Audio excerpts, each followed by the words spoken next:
పెన్షన్లను 3,000 నుంచి 4,000కు పెంచుతూ మరి మూడో సంతకం పెట్టడం, అన్నా క్యాంటీన్ల పునరుద్ధరణ, ఏదైతే స్వాతంత్ర దినోత్సవం ఉందో ఆగస్టు 15 రోజున మరి ఈ రాష్ట్రంలో మళ్ళా అన్నా క్యాంటీన్లకు పూర్వవైభవం వస్తూ ఉంది అధ్యక్ష.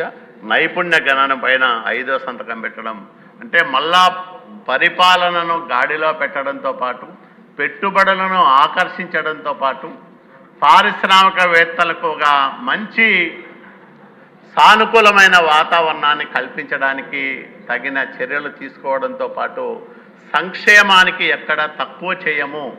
రాష్ట్రం ఆర్థిక ఇబ్బందుల్లో ఉండొచ్చు. ఇప్పుడు అసలు మా ఆర్థిక శాఖ మంత్రి గారికే ఇంతవరకు ఈ రాష్ట్రంలో ఎంత అప్పు ఉంది, తర్వాత ఈ కాంట్రాక్టర్లకు నిన్న గవర్నర్ గారి ప్రసంగంలో మనం చూసాం 25,000 కేసులు కాంట్రాక్టర్లు ప్రభుత్వం పైన వేశారంటే ప్రభుత్వం పైన ఏ వర్గానికి నమ్మకం లేదు, ఎంత అపనమ్మకంగా బతికారో 5 సంవత్సరాల కాలంలో అందరూ కూడా మనం కల్లారా చూసాం.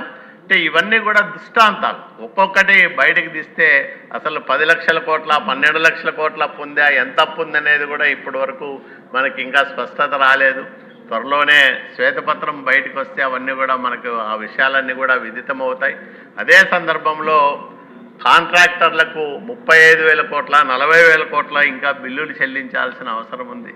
ఈ రకంగా ప్రతి అంశంలోనూ అడుగడుగున వైఫల్యం చెందిన జగన్మోహన్ రెడ్డి దుష్ట పాలనకు చరమగీతం పాడి ప్రజలు ఎన్డీఏను మళ్ళా అధికారంలోకి తీసుకొచ్చారు. కాబట్టి నేను అట్లాగే ఆంధ్రప్రదేశ్ రాష్ట్ర ప్రజలందరి పక్షాన మరి ఈ ప్రభుత్వాన్ని బలంగా నడిపించడంతో పాటు ఈ రాష్ట్రానికి మళ్ళీ ఉజ్వల భవిష్యత్తును కల్పించడానికి మా నాయకుడు చంద్రబాబు నాయుడు గారికి ఆ దేవదేవుడు అన్ని శక్తులు ఇవ్వాలని మనసారా కోరుకుంటూ ఉన్న సభ ద్వారా మరి ఈ సందర్భంగా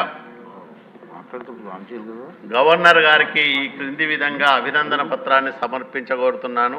22/7/2024 తేదీన ఆంధ్రప్రదేశ్ శాసనసభను ఉద్దేశించి గవర్నర్ గారు దయతో చేసిన ప్రసంగానికి గాను 16వ శాసనసభ మొదటి సమావేశపు 2వ భాగానికి హాజరైన ఆంధ్రప్రదేశ్ శాసనసభ సభ్యులు ఆయన పట్ల ప్రగాఢ కృతజ్ఞతాబద్ధులై ఉన్నారు. ఈ తీర్మానాన్ని ప్రవేశపెడుతూ సెలవు తీసుకుంటున్నారు. నమస్కారం.